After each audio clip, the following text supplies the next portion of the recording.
Hey everyone! If you're diving into Anime Odyssey, you probably already know there are a ton of units to collect. But let's be real, if you tried to grab all of them, you'd be grinding for ages.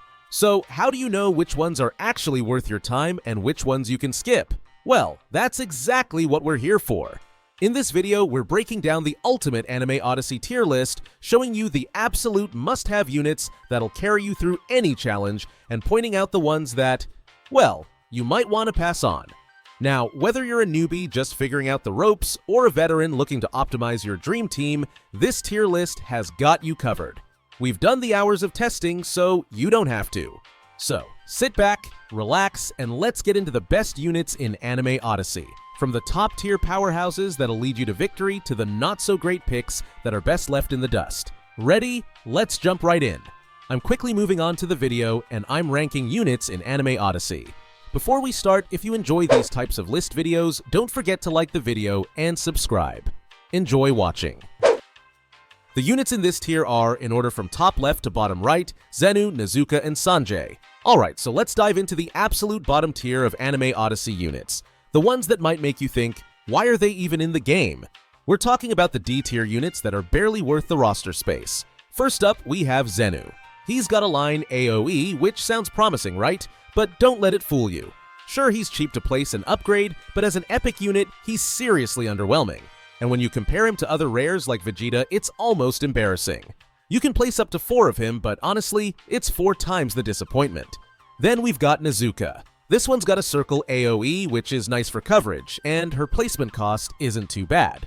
Until you start upgrading. Those upgrades get expensive, and while her damage does ramp up a bit, it's nowhere near enough to justify the investment. I mean, there are just better units for the same price point. So, if you're thinking about using her, maybe give it a second thought. She's just not pulling her weight out there.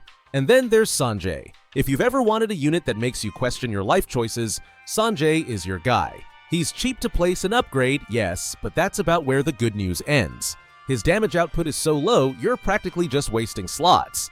And yeah, you can place up to 4 of him, but why would you want to? His circle AoE looks good on paper, but in action, it's basically a glorified tickle. So yeah, these D tier units may look fun or flashy, but they're just not up to snuff when you've got stronger options that can actually get the job done. Zenu, Nezuka, Sanjay, they might be cheap, but sometimes cheap just doesn't cut it. The units in this tier are, in order from top left to bottom right, Naruto, Goku, Ichi, and Usopp. Alright, let's dive into some of the C tier units in Anime Odyssey. Now, before you start thinking C tier sounds like trash, hold up. These guys are actually not too bad, especially if you're just starting out. If you're trying to build a solid team on a budget or still figuring out the game, C tier units like Naruto, Goku, Ichi, and Usopp can pack a decent punch for what they cost. Let's take a closer look at each one and see why they might deserve a spot in your early lineup. Starting with Naruto, our line AoE hero who's easy on your wallet with low placement and upgrade costs. He's a rare unit, so you can place 4 of him on the battlefield, which makes his DPS pretty respectable for what he is. I'd say he's a great choice to get things going in the early stages, especially if you're not swimming in higher tier options. And if nothing else, Naruto's going to hold down the fort until you manage to snag someone from B tier. Then we've got Goku, another line AoE guy who, like Naruto, keeps your costs low. Again, we're talking a 4 max placement, which really lets you spread that damage out. Goku's DPS is solid for a rare unit and fits right into that starter-friendly, budget-friendly role. He's reliable without being flashy, so if you're looking for a simple DPS boost, Goku's your guy. Ichi is up next, and here we go again with the line AoE and low-cost setup. Ichi's DPS is solid, but you might start feeling his limitations as you progress. He's a good filler until you get a B tier unit like Vegeta or Rock who can handle the heavy lifting. But hey, if you're just trying to clear those early stages, he's a safe bet. He won't break the bank and gets the job done.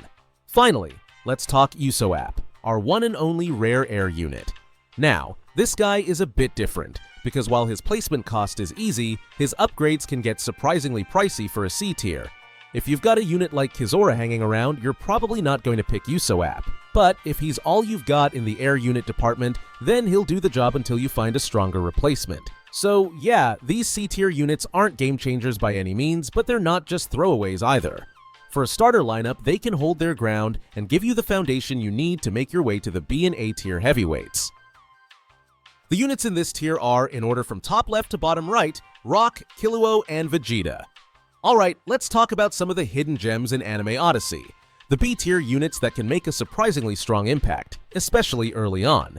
These guys may not have the flashy moves of the S-tier units, but they're reliable and pack a solid punch, making them essential if you're just starting out. First up, we've got Rock. Now, don't let his basic name fool you. Rock comes with a fantastic circle AoE and great range that makes him an excellent early game choice. You can place up to 5 of him, and with his cheap upgrades, he's practically a steal. Sure, he doesn't get any special skills with upgrades, but for clearing out the first world, Rock is as good as they get. He's got your back until you level up and bring in some of the heavy hitters. Next, let's talk about Killua. Yeah, he's got that epic vibe for sure.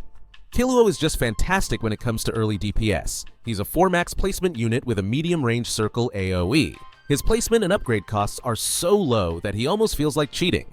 If you're picking an epic to stick with, even when things get harder, Killua's a strong contender. Now, while his upgrades add some nice damage, you won't get any special skills with him either, so eventually you'll want to think about bringing in a legendary unit. But honestly, for the first few worlds, Killua is the go-to DPS machine. And now, we've got Vegeta, and let's just say, he's anything but average.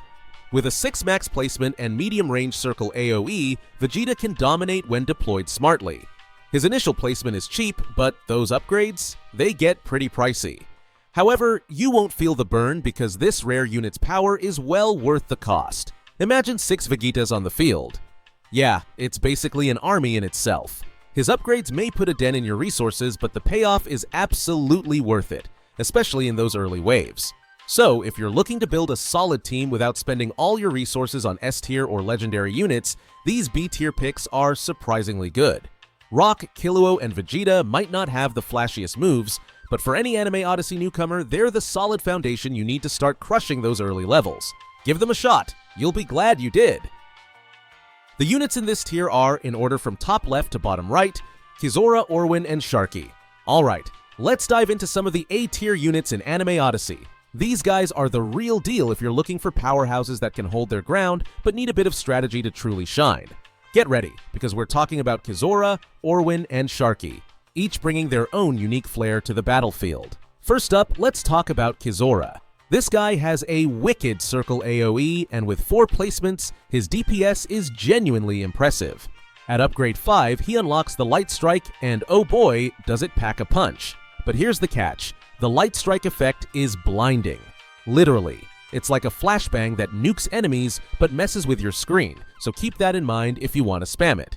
He's also a solid choice for early waves since he can handle the enemies solo for a good while. Just beware when the horde starts to build up, because once they slip through, they really slip through. Next, we've got Orwin. Now Orwin isn't your typical damage dealer, he's a summoner with a cool twist. Instead of attacking directly, Orwin brings in his Survey Corps members, who ride down the path on horses, slicing down enemies as they go. It's as cool as it sounds. You're upgrading Orwin not to boost his own stats, but to enhance the health and spawn rate of his units. He's kind of like that support friend who doesn't talk much but secretly runs the whole show. Orwin shines in the story mode, where having those survey members covering ground for you is a real lifesaver. Now for Sharky. This guy starts with a circle AoE, which I love, but eventually upgrades to a line AoE.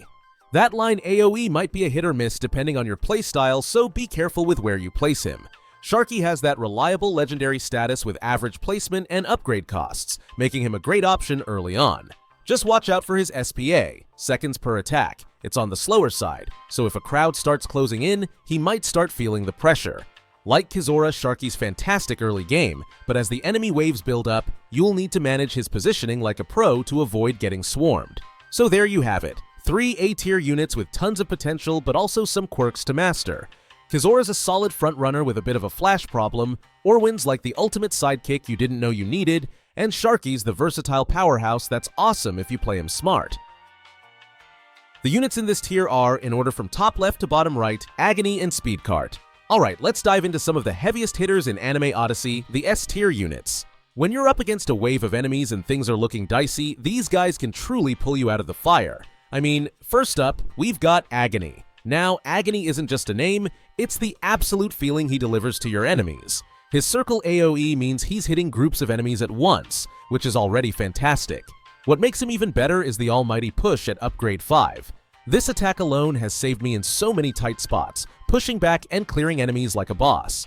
Sure, his SPA is a bit high, but trust me, it's nothing that really slows him down in terms of value. Now, if you're thinking, hey, I've got this amazing powerhouse, but I'm running low on cash for upgrades, that's where Speedcart rolls in. This guy is basically your personal bank. With a moderate placement and upgrade cost, he's not burning a hole in your pocket, and you can have up to 3 of him out there churning out money. Let's be real. Anime Odyssey is a game where units get expensive, especially those high-rarity ones. So Speedcart's ability to farm currency efficiently is a game changer, especially if you're trying to power up those legendary units and make every second count. If you're running these two together, you're looking at a pretty dynamic combo. Agony clears out the mobs with style, and Speedcart keeps the funds rolling in so you can keep your strongest units out and upgraded. This setup means you're never scrambling to get those costly upgrades when you need them the most. It's a strategy that saved my team multiple times, and honestly, I'm not sure how I'd play without them at this point. So, if you're on the hunt for an S-tier dream team in Anime Odyssey, Agony and Speedcart have you covered. They complement each other perfectly and make grinding through levels way smoother. It's that balance of raw power and resource management, making every encounter feel like you're in control, even when things get chaotic. The video ends here. See you in another video. Don't forget to subscribe.